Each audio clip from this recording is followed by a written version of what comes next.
Good morning दोस्तों, thank you for watching my YouTube channels.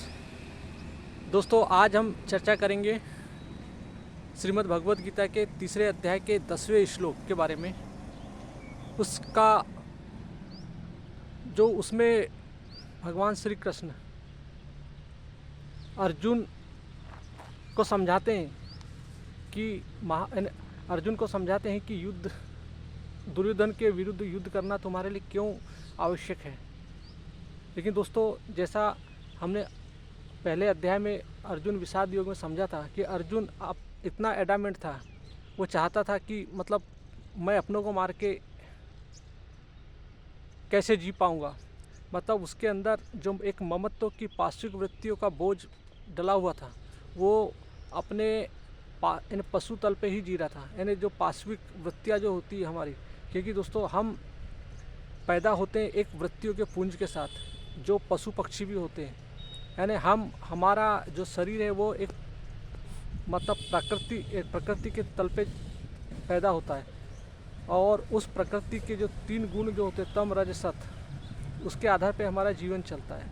तो दोस्तों, लेकिन हम चेतना के प्राणी हैं, हमारे अंदर चेतना है, और हम उस चेतना के आधार पे हम अपने जीवन को समझ सकते हैं और इन तम रज सत एक पार्श्विक वृत्तियों से मुक्त हो सकते हैं। तो दोस्तों, ये हमारे जीवन का उद्देश्य होता है।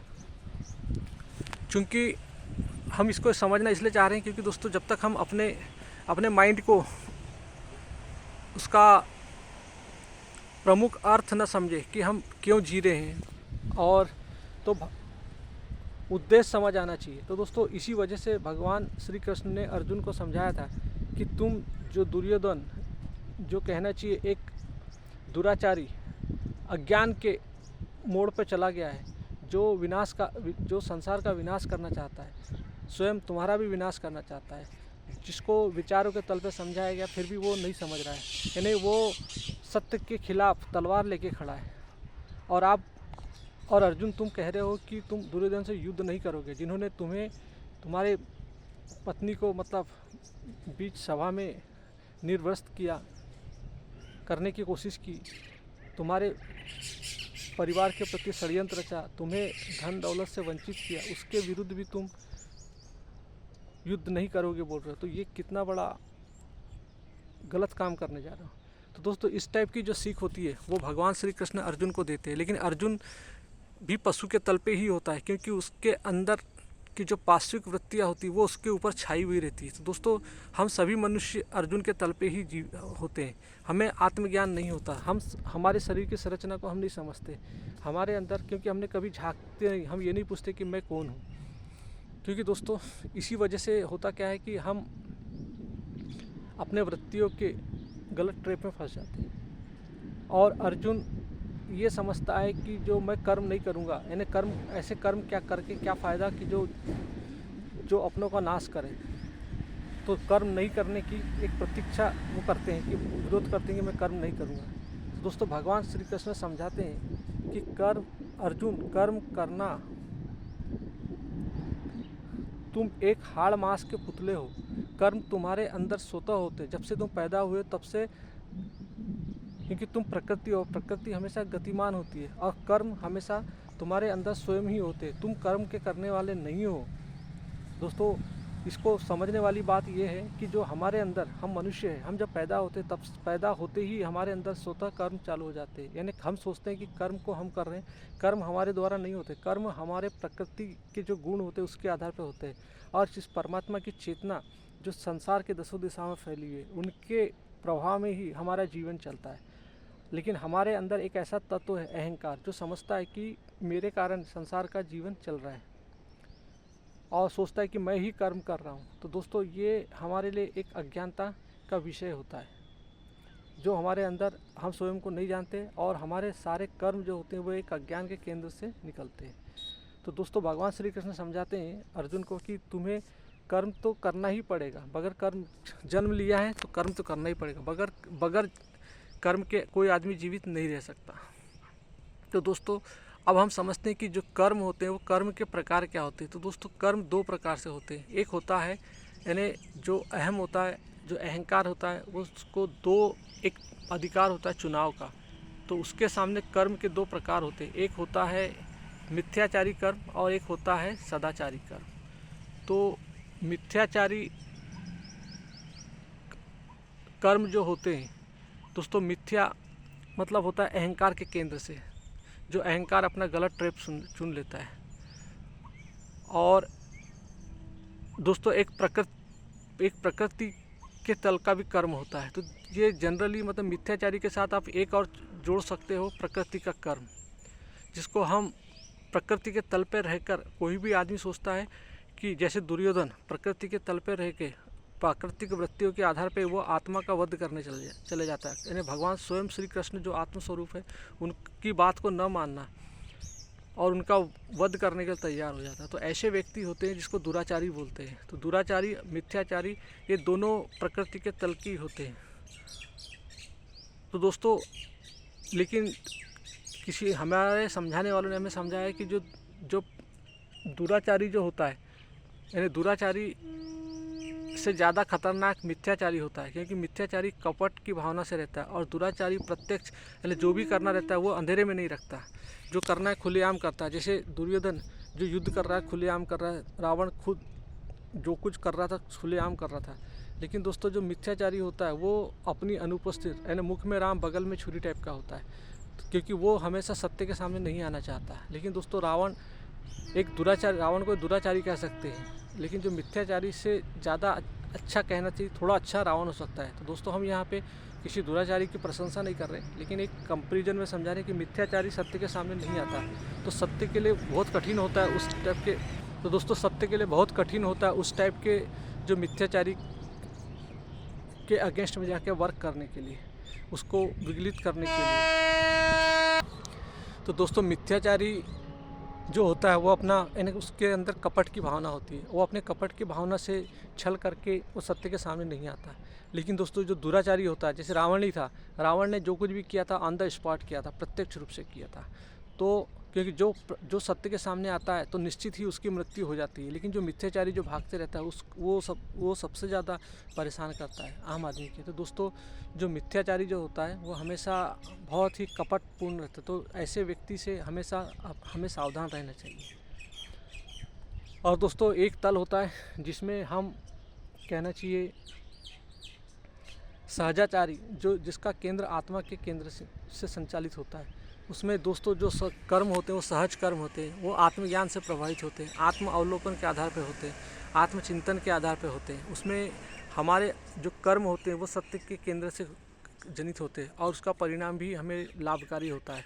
वो हमारे जीवन की मुक्ति में सहायक होता है, हमारे बंधनों को काटने के काम आता है, हमारे अंदर विवेक को बढ़ाता है, शांति, प्रेम, आनंद, इन सब चीज़ को बढ़ाता है। और दोस्तों ऐसे कर्म जो होते हैं वो संसार के लिए हितकारी होते हैं, प्रजा के लिए हितकारी होते हैं, और मनुष्य, जीव जंतु, पशु पक्षी के लिए हितकारी होते हैं। तो दोस्तों ये चुनाव हमारे भगवान मतलब प्रकृति माता ने हमें दिया है। ये उस परमपिता परमात्मा ने हमें ऐसा चुनाव दिया है कि हम अपने जो जीवन ऊर्जा को सद्वस्तु की ओर लगाएं, हम अपनी जीवन ऊर्जा को सत्य की ओर लगाएं, न कि मिथ्याचारी कर्म की ओर लगाएं।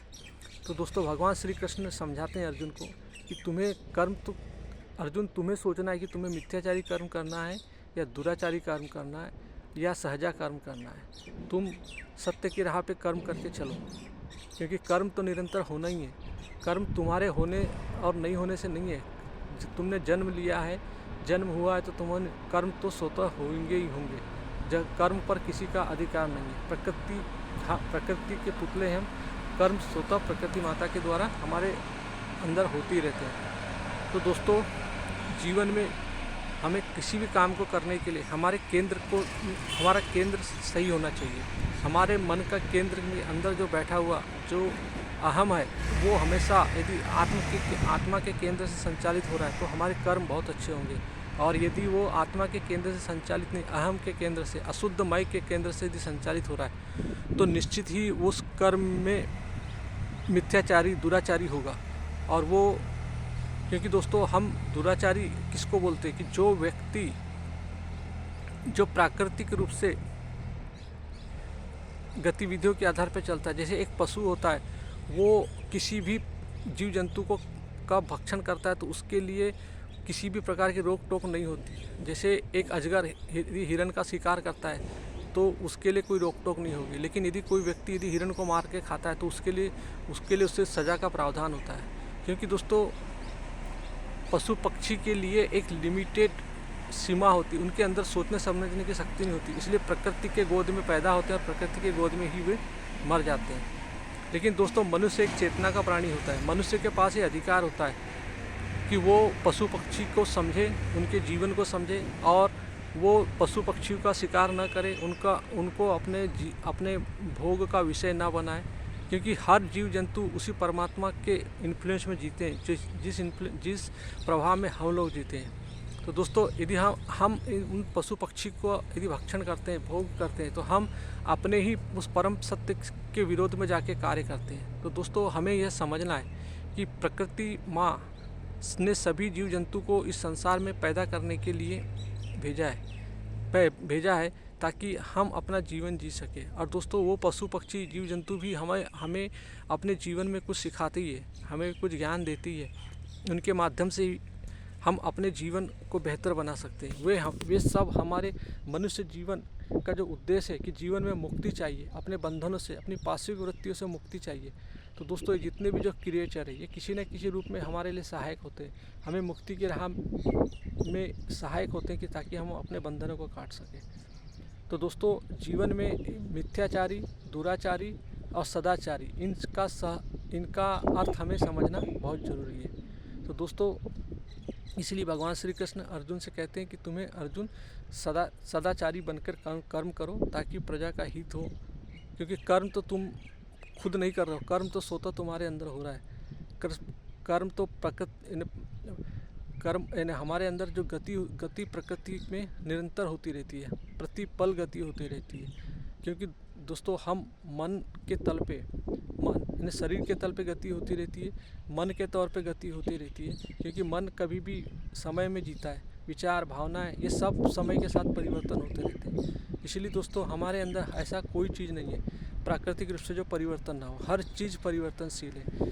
हमारे मनस पटल पे हमारे विचार बदलते हैं, हमारी भावनाएं बदलती है, हमारा शरीर और भौतिक तन भी बदलते रहता है, बाहरी शरीर बदलते रहता है, आंतरिक मन के विचार बदलते रहते हैं। तो हम दोनों तलों पे हमारी गतिविधियां बदलते रहती है। तो दोस्तों हमारे पास सिर्फ हमारी एक चेतना होती है जिसका स्वभाव होता है आनंद, प्रेम, करुणा, शांति, विवेक। तो दोस्तों हमें इस तल पे जीना है। और क्योंकि हमारी संरचना ऐसी है कि हम स्वयं को नहीं समझ पाते, हम स्वयं के अज्ञान में जीते हैं और ये स्वयं का अज्ञान हमेशा हमारे ही दुश्मन रहता है। तो दोस्तों हमें अपने ज्ञान को समझना है, आत्मज्ञान को समझना है और लोगों को कृष्ण की शिक्षा देना है, उपनिषद की शिक्षा देना है। क्योंकि हम जब तक हमारे अंदर जो ब्रेन है, हमारे ब्रेन को जब तक हम अच्छे शास्त्रों से संस्कारित नहीं करेंगे दोस्तों, तब तक हमारे जीवन का अच्छा विकास नहीं हो सकता, हमारा जीवन बेहतर नहीं हो सकता। हमारे जीवन को बेहतर बनाने के लिए हमें श्रीमद् भगवद गीता, उपनिषद और दर्शन शास्त्र जैसे ग्रंथों का अध्ययन करना है। क्योंकि दोस्तों चेतना का भोजन ही होता है शास्त्र।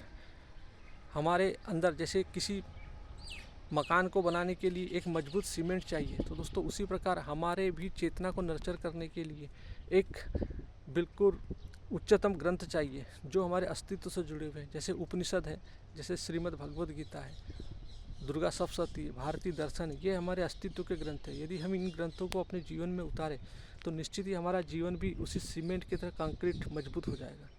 तो दोस्तों जीवन में अच्छे ग्रंथों का साथ लीजिए, भगवान श्री कृष्ण की सीख लीजिए, गीता की सीख लीजिए, स्वयं को नर्चर कीजिए। क्योंकि दोस्तों हमारा शरीर एक बड़ी विभिन्न जटिलताओं से बना हुआ है। हमारे शरीर की संरचना को हमें समझना बहुत कठिन है, क्योंकि हमारा शरीर पूरा रासायनिक प्रक्रियाओं से चलता है। हमारे अंदर सारी वृत्तियाँ, पार्श्विक वृत्तियाँ पूरी रासायनिक प्रक्रियाओं के द्वारा संचालित होती है। हमारे अंदर हार्मोनल स्ट्रक्चर है दोस्तों, हम शरीर से पदार्थ है और पदार्थ हमेशा बदलते रहते हैं, हमारे विचार भावनाएं सब बदलते रहते हैं दोस्तों। इसलिए हमारे पास सिर्फ हमारी चेतना, समझ है, जिसका केंद्र ही बोध होता है।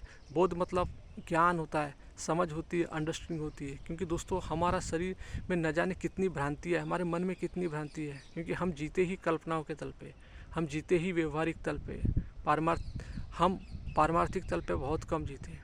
तो दोस्तों हमें उस परमात्मा ने एक चेतना दी है, एक प्रीफ्रंटल कॉर्टेक्स ब्रेन दिया है, जिसमें हम रह के अपने अंदर की जो पशु वृत्तियों को समझ सकते हैं और रात दिन शरीर से उठने वाली गतिविधियाँ और मनस्पटल से उठने वाली गतिविधियों पर हम नियंत्रण कर सकते हैं और जीवन को बेहतर बना सकते हैं। तो दोस्तों भगवान श्री कृष्ण की गीता की सीख अपने जीवन में उतारिए और लोगों को उनका मैसेज पहुंचाइए, ताकि आप आज इस संसार में जो अराजकता और जो शारीरिक बीमारियां, मानसिक बीमारियां जो फैल रही है, जिसके कारण लोग, आम आदमी और परेशान हो रहा है और भयावह कर्म किए जा रहा है, यानी पैसा कमाने के पीछे दौड़ रहा है, हर चीज़ से कर रहा है, जिसकी वजह से उसके जीवन में अराजकता फैल रही है। तो दोस्तों इसका शुद्ध कारण होता है कि हमारे अंदर अज्ञानता भरी हुई है।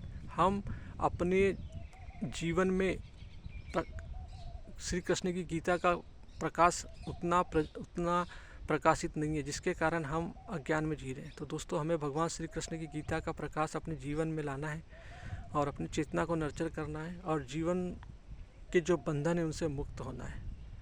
आई थिंक दोस्तों आपको समझ आया हो। Thank you for watching my YouTube channels.